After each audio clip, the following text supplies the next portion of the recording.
36, then I'll call committee of the whole to order. First item on the agenda is item number 3.1, rezoning application 2018-03, Art Barbeau. So this is basically discussion as a result of the public hearing that we had earlier this evening. So this is rezoning application to rezone lots 1 to 5, block 3, plan 440, from residential single family to commercial neighborhood to permit the construction of a convenience store. This is kind of on 7th, closer towards UCN, in between there and Gordon Avenue. I think this is a great development, and I believe we should proceed with second and third reading. It's an underserved market. Just one question. I know when Mr. Barbeau was here before that he had mentioned the possibility, or maybe it was even in his application, of having like residential Yeah. units above. So Yeah, this and that's still a rezoning will possibility, still- and that is okay with the zoning. If you Okay. have a commercial property, you can put residential either in the back of the business or upstairs on the second level. Okay. I just wanted to make sure we weren't gonna have to make him Does do anybody think- another yeah. application if he decided to go that route. Is anybody opposed to this going forward? No, I wouldn't think so. no. Okay, so we'll prepare for second and third reading. Yeah. 4.1, trick or treat hours. This is something that's been brought up on more than one occasion, and this has a lot to do with setting some standard hours. You have trick-or-treaters that start anywhere from 3:30, 4 o'clock, and they're going till 10, 11 o'clock at night. So we thought maybe just for some consideration, to consider just a pilot project to see if we could have Halloween trick-or-treating from 5 o'clock to 8 o'clock. And I'd suggested maybe we look at 9 o'clock instead, just to extend it one more hour. Do There's a other lot of your places- adult kids, pardon Do me? other places have trick or In treating Ontario, I bylaws? know they do. I kind of looked across Manitoba, I did not see that. The thing with this, there's no enforcement, it's just to kind of promote, maybe we could do it during these hours. It's been suggested that at 8:30, when people are 8 o'clock, when they're turning their lights off, because they're trying to get their kids ready for bed, that their houses are getting egged or... So it's up to council if you want to proceed with a pilot of it, or Is this or something just we let it be. could talk with the RCMP about, to have like a game plan where maybe they, I don't know, are able to have like an extra car on so that somebody can at least do like some drive arounds and just remind kids or Our fire department something? actually does that every year, which is a real big bonus. It's a plus. They go out in the fire department vehicles and they promote the safety and stuff, so. Something that is- maybe that they can do then, just to kind of, I've seen them in red serge standing on people's lawns on Cathedral. It's just like, it looks very good. COPP go out too, Yeah. sorry, should put, yeah. My only concern is, because back in the day, in Yeah. Cathedral Avenue, when I lived on Cathedral, 5 o'clock was late. Yeah. You already had 100 kids by then. So I'm wondering, 5 o'clock might be too late of a start. We can change that. I mean, there's a lot of people that want to go through and get their kids in before it's dark. I'm more concerned about the end time. I know you are, I Yeah. can tell that. So I would recommend some changes to it, like a 4 o'clock start, 9 o'clock end, that's fine. I don't see any, Do we have to worry so much about the start? Because sometimes at 4 o'clock, it's a little kid you'll see coming. But it's the end time that Yeah. becomes more problematic, I think, for people. So I just think there needs to be a start time for an asking event. people to refrain from trick-or-treating after 9 o'clock.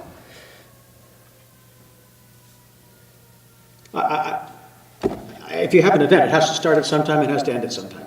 So that's why I'm thinking that. And it's just because there will people who will say, well, I don't have to give you candy, it's not 5 o'clock. So, And then 4 o'clock would, you don't get very many. Yeah. I mean, Do you even want to Yeah. consider this? Do you want to go 4 to 9, or do you just want to say, I Yeah. think 4 to 9, yeah. I think 4 to 9 is good. Although I understand you're don't come going- to you're my shaking your house head at this 4 way, because I saying, wouldn't yeah. be home from work going yet. like this, going, yeah. When do you go trick-or-treating, Al? Yeah, what time do you go? 4 o'clock, there you go. okay, so we'll do Okay, 4 resolution, to 9? and we'll let the RCMP and everybody know, we'll start advertising, because by the time the resolution goes, Yeah. we're pushing. Yeah. Could Okay, even do like They get 7. the town is looking at implementing a trick or We treating can do it on the thing, radio, just we can put it on our Facebook, we can get so it going. people know way ahead of time. Our- And the country, well, you know what I mean. Are we going to do it as kind of like a law, or are we going to do it as a suggested A public courtesy? service I would do it announcement, as I a, think it is. yeah, Yeah, as so a it's a courtesy. courtesy Yeah. kind of thing. Because if people are gonna be trick-or-treating after 9, there's really not Yeah. much you're gonna be doing about it. We just try Well, to it turned- promote. I envision Black full metal and- jacket going on here, okay, it's 9 o'clock, everybody off the streets, you know, I don't, that's not happening, so. Set off the town siren at 9 Yeah. o'clock and trick or treating's over. See the kids Yeah. scatter, eh? I also think you're probably spending way too much time discussing that. Yeah. Okay, All right, next on the agenda is 911 service agreement fees, up and away. so basically, they did change, we've increased 13 cents per resident per annual fee. Changes are basically advising that they don't work for the town, they aren't responsible, which is pretty much nicely saying thanks for the money, but if something goes wrong, it's not our problem. But this is the only competition we have, we don't have any other 911 services here. So pardon my lack of knowledge on this, but we pay dispatchers, right? Yeah, That are on town payroll. I get that this is through Brandon and this is Yeah. through 911. This is not. But, so, I guess my question is, the costs are gonna go up, they're probably gonna continue to go up? Yep. Like, what was the reason that we stopped using our local people who we already paid to dispatch and went with Because they 911 aren't part of instead? 911, they're just emergency service and more clerical. Yeah. And 911 actually goes to a central location and they dispatch from there. I just- We don't have the ability to dispatch. But Like that. they would have the ability to dispatch our local people. Like, I just hear so many complaints about people call 911 and it's time consuming and they don't know our community and people get frustrated and they get really anxious because they're stuck on the phone for a long time trying to explain things. And, I mean, we all know that policing costs are a big thing.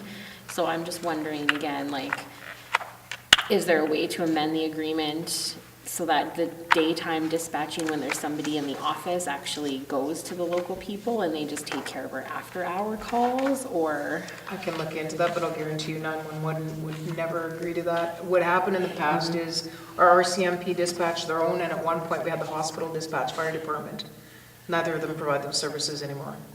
And when we went to a 911, it had to be to a Unity system, and I know even the RM is in the same boat with us. And again, sadly, no competition, it's just 911 out of Brandon. And I agree with you, I'm sure you've been on the receiving end of that too, where it's not always the best of service. We experience it here all the time. And I know half of the time we've called when we're getting no reaction, I just call direct. Which is, I mean, what a lot of people do. It just seems like, I I, don't know. I hear what you're saying. We don't provide the same level of service that we did before. Not so much us, but, you know, communities across the province in general don't have the same sort of level of service they had before. You'd be able to, when you dialed, you got someone local. And if you said, hey, that happened over by Michael's, they would know what that meant. Yeah. The people in Winnipeg or Brandon have no idea what over by Michael's means. They need physical addresses, and sometimes that's a hard thing to figure out.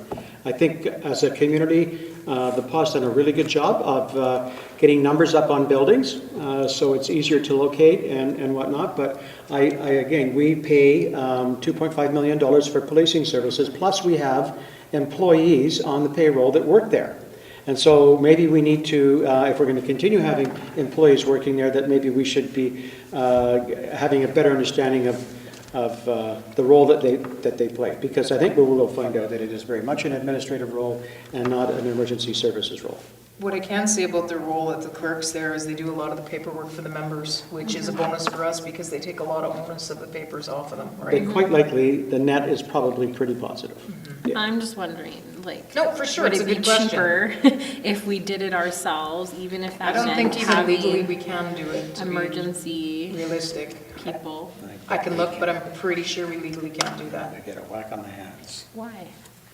You don't know my sweet charms.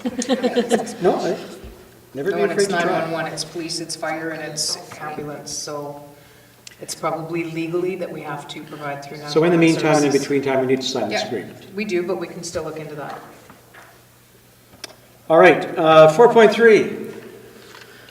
2017 audit. Graham, how are you this evening? Graham has done a very good job on the audit, and I don't know if anybody's paid close attention. This is by far much user-friendly audit than we've seen in the past. I don't know, everybody had the opportunity to go through and give questions to Graham. I don't know if you want Graham to go through step by step, or just, do you have any questions? I just, I open the floor. Yep. I had a chance to read it all, and thank you, Graham, because I did understand it. It's not an easy thing to, No, it's, but it's a lot better, I'm going to say, than it was before, so, and, yeah, line by line, and it stuck. Councillor Thank Rock, any questions or comments? No, not really. I've looked at it, but nothing jumps out at me. Anybody else? Councillor Cross? No, I just think if you could kind of just give a Coles Notes version, not that, you know, thousands of people watch the videos, but some people do, so if there's a little bit of information out there, I think is better. Yeah, no, absolutely. I'll share the same comments I shared with you guys, just some of the highlights I pulled out of the statements. I mean, the main three statements, the financial position, balance sheet, basically, you know, looking at the numbers, the cash is down a little bit from where we were in 16. A lot of this has to do with where we were on the LaRose project. Some of it's just money outstanding, looking to pull back into AR. Some of it's additional billing for our part of that project. We did have some increase to deferred revenue. Again, that's the gas tax component, so we're still building that money up. We should be looking at something in the near future to spend that on, something significant. And I know there's things coming down the pipe, so. The debts, everybody's always worried about the debts. The debts continue to decline. There is one retiring next year. I know we will probably also be looking at new debt with the lagoon, so maybe that's not as exciting. Capital definitely went up this year. We had the LaRose project 3/4 done, so that's a big bump in that line item. In terms of revenues, I mean, tax stayed pretty static, so that's good. We weren't raising taxes in 17 compared to 16. Everybody should be mostly happy with that. The policing costs, again, hot topic, continues to climb up. Yeah. I don't know what the solution is with that, and we'll just take it day by day. We saw a big bump to resource conservation and industrial development, and that is the CKPI forestry grant, if anyone was wondering. And we see a significant surplus this year, but it's a little bit misleading because we did have some big funds come in from the grant for that LaRose project. So Maybe we should just repeat that. Okay, we don't have a $1.7 million. we do not have a, I think it was a $1.4 million surplus. Again, if you are looking at the statements and you flip to the next page, once we back out that capital effect, it's just a nominal net positive change, which again is good. I mean, the town's not out here to make big bucks. We're here to just drive the line and keep the services going, so that's what you want to see. Outside of that, just a bunch of format changes and other fun accounting stuff that nobody's interested but me. Okay, perfect. I have one little comment kind of off the topic about the LaRose project.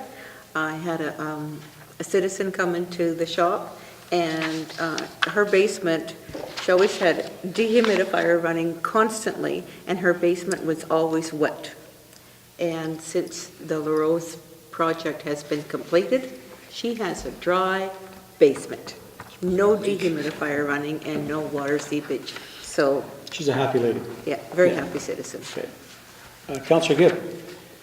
Graham's answered most of my questions I emailed, actually all my questions I've emailed them. A couple comments, one around the airport. This 2017 was the first year we stopped the annual transfer to the reserve. So as of this year, 2017, there was $426,000 in the airport reserve for Clearwater Lake, and it showed a profit of, depending on which way you go, 200 to 170. Fairly significant. Yeah, so it was a significant Yeah. plus. So I think that was the first year also we had those guys from Winnipeg. So that's a good news story, I would Yeah. say. Also with the debenture retiring next year, along with the end of the stabilization grant for the next council, you're looking at $500,000 We roughly. should see some free money. So that's- Well, not free money, but some money freed Not up free to help money, with but I mean, the as the far as tax other assessment. northern communities, you're going to be coming into $500,000 annually, which is basically 5 mill rates. Yep, It makes the lagoon more palatable. And along with a number of other things. Yeah. So, I mean, that's all good stuff. One thing, and Graham mentioned to me today, answered my question today, is when we look at our expenses, $900,000, so roughly 7 to 8% of our budget goes to propane and hydro costs. So when you mention the gas tax, and you look at on operation going forward, whether it's the new council or senior management or both, I mean, if you talk about low-hanging fruit, I know I've talked about changing boilers at least 50 times. I'd be disappointed if you didn't bring it There up. you go. 51, there you go. I mean, and you'd be happy to know we've had some people interested in our RFP for here, and we'll see how it goes. Yeah, and exactly that, we'll see how it goes, because the return isn't exactly what we were told in the first place. That's why we have to weigh all the options. Right. But is it 40, we're operating at 40%, the propane boiler, so even if you change it out, you look at the cost you're spending. You could pick up a few We're more. excited with the options that are coming, so. Exactly. Okay, If I may comment, please? please. I'm hoping we can have a resolution to accept this audit. I want to say thank you, Graham. Our audits were extremely behind with all the other pressures we've all been placing on you. You managed to get this done up. Financial, I hear a lot of comments right now in the public about we have no financial statements. That would be correct, but we at all times know with our CFO within minutes where we're financially at. So as much as we don't have an approved paper, I am quite confident that we have hired a very capable person who has got the credentials to ensure that our funds are spent properly. So thank you very much, Graham. Yeah, I would just echo, I really would. I think that anybody who suggests that we don't have our financial house in order is unsure of their comments. And I would like them to, at any time, if they need to come down and speak to you. I assume that this draft will be available online.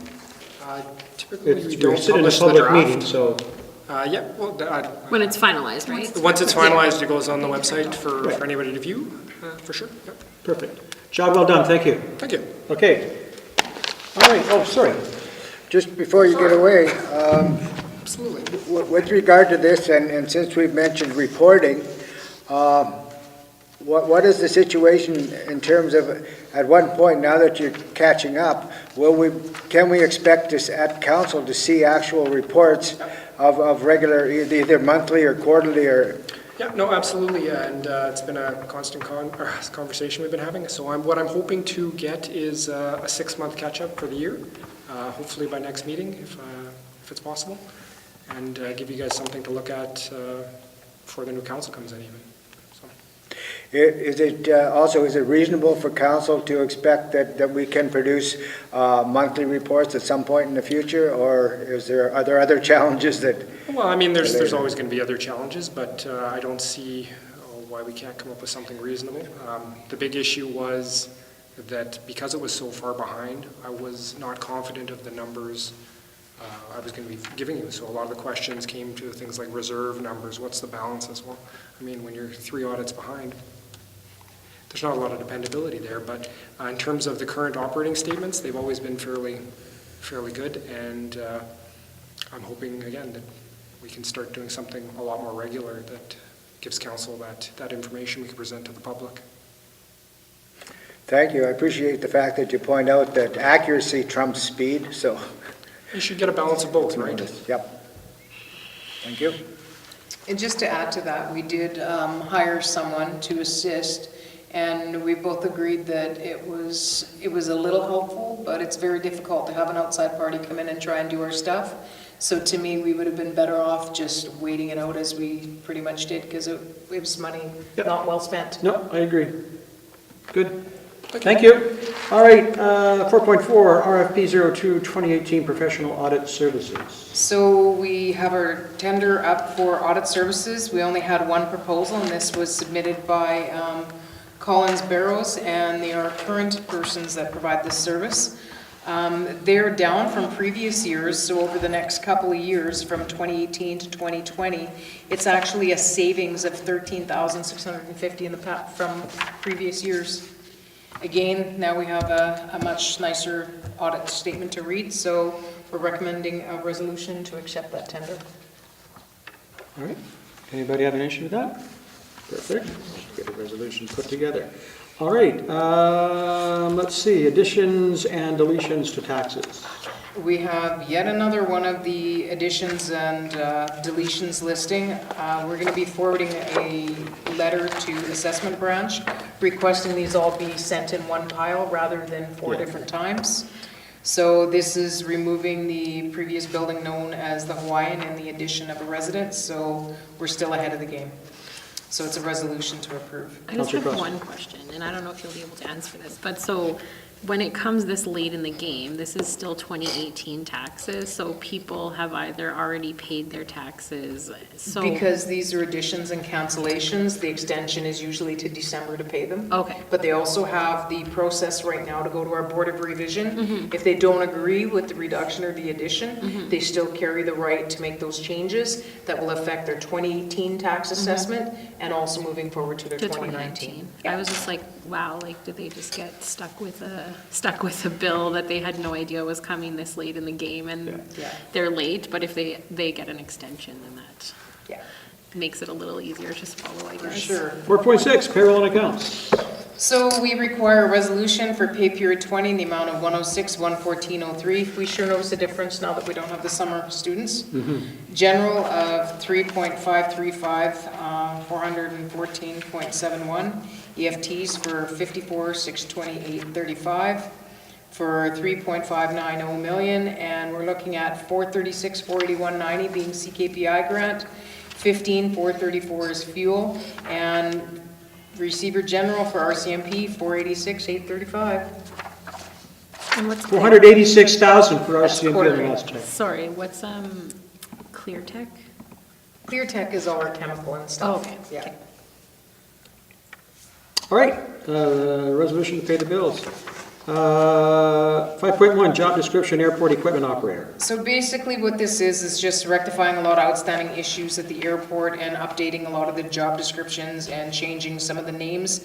This also includes incorporating a language for the safety management system for out at the airport to comply with Transport Canada regulations. So we're just slightly changing the title to Airport Operations Specialist rather than Airport Equipment Operator.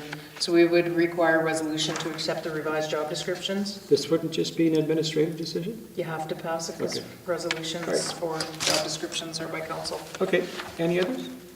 Motion to adjourn, please. Councilor Cross, we're adjourned.